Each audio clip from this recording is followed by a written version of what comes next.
இதுல வந்து இந்த பொறுமை, பணிவு அப்படின்னா என்னன்னா, நெறைய பேருக்கு என்ன இருக்கிறது இல்ல அப்படின்னா, இந்த பொறுமை இருக்கிறது இல்ல. இந்த பொறுமை இருந்துச்சு அப்படின்னு வச்சுக்கோங்களேன், கண்டிப்பா அவங்க வந்து என்ன பண்ணுவாங்க அப்படின்னு கேட்டீங்கன்னா, ஒரு ஒரு விஷயத்துக்காக இந்த விஷயத்துக்கு இவ்ளோ நேரம் ஆகும்னு தெரியும். அந்த நேரம் குடுப்பதற்கு கூட இன்னைக்கு நெறைய பேருக்கு இல்ல. இப்ப இதே வராங்க, வந்து வர்றாங்க இந்த கிளாஸ் நம்ம ஸ்டார்ட் ஆகும்னா, இது இது சில ப்ராசஸ் இருக்கு. உங்கள தயார்படுத்துறது அப்படின்னு இருக்கு. அ நேரா நான் டக்குனு இத எடுத்த உடனே கிளாஸ் நடத்தினேன் அப்படின்னா, எத்தன பேர் அத வந்து இது பண்ணிக்குவாங்க அப்படின்னு தெரியாது. இந்த ஒரு மெடிடேஷன் பண்ணணும். அந்த மெடிடேஷன பொறுமையா உட்காந்து பண்ணணும். என்ன இவ்வளோ நேரம் நடத்திட்டே இருக்கிறாரு. சரி எதுக்கு இதோ 22 நாளும் சொல்லிட்டே இருக்கிறாரு. இத சொல்லாம டைரக்ட்டா கிளாஸ்க்கு போனா என்ன? சரி கொஞ்ச நேரம் அதுக்குள்ளே நம்ம ஏதாவது பண்ணிட்டு வரலாம். அங்க போய் இத பண்ணுவோம், இத பண்ணுவோம். இந்த ஒரு எண்ணம் வந்து என்ன ஆகும் அப்படின்னு கேட்டீங்கன்னா, இப்படிதான் பொறுமையே. சரி வந்துட்டோம். இந்த கிளாஸ் இது அட்டெண்ட் பண்ணணும். முழுமையா இங்க இருக்கணும். அந்த முழுமையா பிரசன்ட்ல அந்த இடத்துல இருக்கணுங்கிற எண்ணமே நம்ம கிட்ட வராம போகும். அது என்ன காரணம்? நம்மளுடைய கான்ஷியஸ் மைண்ட் அத பண்ணும்.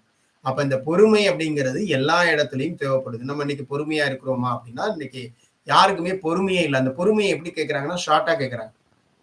கொஞ்சமா அவ்வளவுதான். நானும் பொறுமையா இருந்து பார்க்கிறேன். அதுக்கு மேல நான் பொறுமை இழந்தேன்னா பொறுமைங்கிறது இழக்கிற விஷயமே கிடையாது. பொறுமைங்கிறது எப்பயுமே இருக்கிற விஷயம்.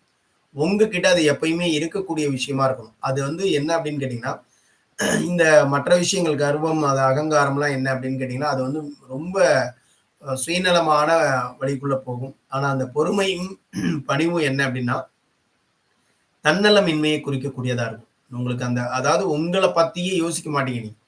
இது 2ம் உங்ககிட்ட இருந்துச்சு. பணிவுங்கிறது இருந்துச்சுன்னா, தன்னலமின்மையே உங்ககிட்ட இருக்கு அப்படின்னு அர்த்தம். அது உங்ககிட்ட கொண்டு வந்துரும் அது. இந்த பொறுமையும் அதே போல தான். அது இருக்க கத்துக்கணும். அப்படி இருந்தோம் அப்படின்னா, நமக்கு என்னெல்லாம் தேவையோ அது சரியா வந்துருங்க. ஏன்னா, இன்னைக்கு இயற்கைய நெனச்சு பாருங்களேன். அது எவ்வளோ பொறுமையா இருக்கு, எவ்வளோ பணிவா இருக்குதுன்னு நெனச்சு பாருங்களேன். இந்த இயற்கை அப்படிங்கிறத ஒவ்வொரு விஷயத்திலயும் எடுத்து பார்த்துக்கோங்க.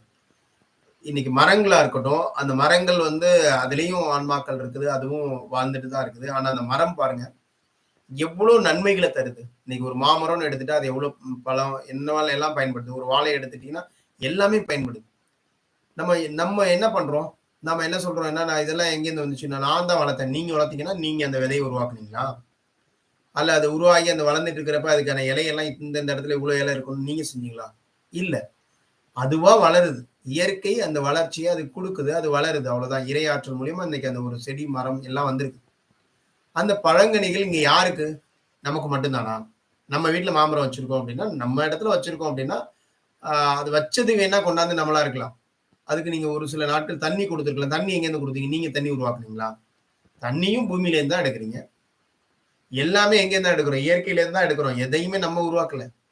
ஆனா நாம என்ன பண்றோம்? ஒருத்தங்களுக்கு ஒரு பழம் குடுக்குறதுக்கு அதுல வந்து பூச்சி தின்னுட்டு போயிடக்கூடாது, கிளிகள் தின்னுட்டு போயிடக்கூடாது, அதுக்கு மருந்து அடிக்கிறது, எல்லா வேலையும் பண்றோம். ஏன்? அதாவது இந்த பழங்கள் இந்த பூமியில விளையக்கூடிய அத்தனையும் நமக்கு மட்டும் சொந்தம் கிடையாது. அது இங்க இருக்கக்கூடிய எல்லா பறவை இனங்களுக்கும், எல்லாத்துக்கும் போக அதுல எல்லாமே இருக்கும். அந்த அளவுக்கு தான் அது காய்க்கும். பறவைக்கு கொஞ்சம், எல்லாத்துக்கும் கொஞ்சம், உங்களுக்கு கொஞ்சம் அதுல கிடைக்கும்.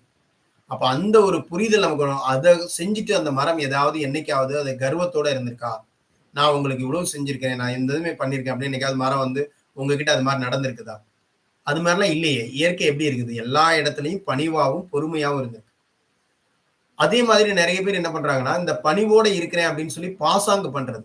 ஏன் அப்படின்னா, இந்த நம்மளுடைய கான்ஷியஸ் மைண்ட் இருக்குல்ல, அது ரொம்ப பக்காவா வேலை செய்யும்னு சொல்லியிருப்பேன் ஏற்கனவே. அது என்ன பண்ணும்னா, "நீ இல்ல பணிவு தானே, அது மாரி இருந்துக்கலாம். கொஞ்சம் அப்படி இரு, நடிச்சு பாரு." அப்படின்னு சொல்லி என்ன பண்ணும்னா, உங்கள பாசாங்கு பணிவா இருக்கிற மாரி உங்கள பண்ண வைக்கும். அப்படியெல்லாம் நீங்க பண்ணுனீங்கன்னா, ரொம்ப நாள் அது நீடிக்காதுங்க. கண்டிப்பா அது ஒரு நாள் வெளிப்பட்டே தீரும். அந்த விஷயம் வந்து வெளிப்படும். அந்த மாதிரி வந்து என்ன அப்படின்னா, பொறுமை, பணிவு அப்படிங்கிறது நம்முடைய வாழ்க்கையில முக்கியமான ஒரு பார்ட். இத நீங்க உங்க வாழ்க்கையில அதிகப்படுத்துனீங்கன்னா, உங்களுடைய உங்ககிட்டயே இந்த உங்களுடைய ஆன்மாவிலேருந்து தேவையில்லாத ஒரு விஷயத்த நீங்க நீக்கிடலாம். அத வந்து நம்மளுடைய வாழ்க்கையிலேருந்து எடுத்துறலாம். நம்ம அகராதியிலேருந்து எடுத்துற முடியும். இது உங்ககிட்ட இருந்துச்சுன்னா. சரிங்களா? அப்போ இன்னைக்கு வந்து அத